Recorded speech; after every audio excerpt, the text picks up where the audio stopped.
তরুণরা সুন্দর ভবিষ্যতের আশায় উচ্চশিক্ষার জন্য বিদেশে পাড়ি জমাতে চান, তাই তো ধর্ণা দেন বিভিন্ন এজেন্সির অফিসে। আর সেই সুযোগটাই নেয় ব্যাঙের ছাতার মতো অলিতে গলিতে গজিয়ে ওঠার নাম সর্বস্ব সব এজেন্সি। সামাজিক যোগাযোগ মাধ্যমে IELTS ছাড়া ভর্তি, শতভাগ ভিসা গ্যারান্টি কিংবা কোনো ডকুমেন্ট ছাড়াই 1 সপ্তাহে ভিসা, এমন সব আকর্ষণীয় বিজ্ঞাপনে প্রতারণার ফাঁদ পাতে তারা।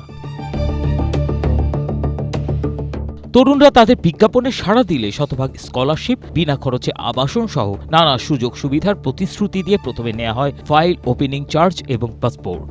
এরপর পাসপোর্ট আটকে ধাপে ধাপে আদায় করা হয় মোটা অঙ্কের টাকা। File processing, bank statement, medical কিংবা কুরিয়ারের দোহাই দিয়ে পরে আবারও নেওয়া হয় টাকা।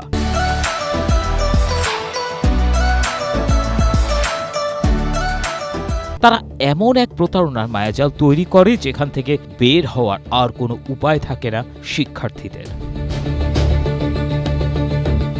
বেশিরভাগ ক্ষেত্রে প্রতিষ্ঠানগুলো বিশ্ববিদ্যালয়ের স্বীকৃত পার্টনার না হয়েও মিথ্যা তথ্য দিয়ে শিক্ষার্থীদের আকর্ষণ করে, পরে টিউশন ফির নামে মোটা অঙ্কের টাকা আত্মসাৎ করে থাকে।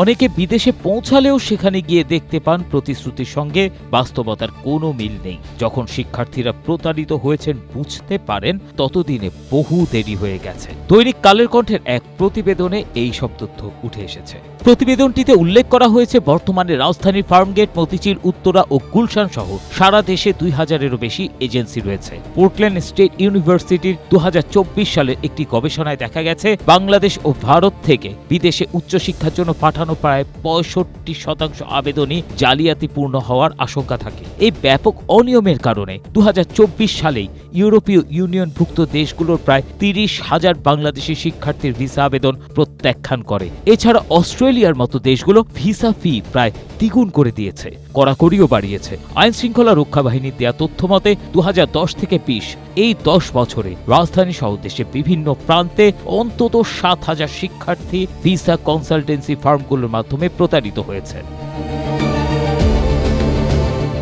প্রতিবেদনের সূত্র মতে, সম্প্রতি ভিসা গাইড নামে একটি কথিত এজেন্সি শিক্ষার্থীদের অন্তত 50 কোটি টাকা হাতিয়ে নিয়ে অফিস বন্ধ করে পালিয়ে যায়। এই গ্রুপই আগেও বিভিন্ন নামে এজেন্সি খুলে কোটি কোটি টাকা নিয়ে পালিয়ে আবার নতুন নামে এজেন্সি খুলে নতুন করে প্রতারণা চালাচ্ছে। খোঁজ নিয়ে দেখা গেছে, এই ধরনের কনসালটেন্সি ফার্ম নিয়ে কোনো রকম নীতিমালা নেই, অপরাধ বিষয়ে কোনো শাস্তিমূলক ব্যবস্থাও নেই। ফলে তাদের সবচেয়ে বড় হাতিয়ার চটকদার বিজ্ঞাপন আর আত্মবিশ্বাসের সাথে বড় বড় পুলিতে মিথ্যা আশ্বাস।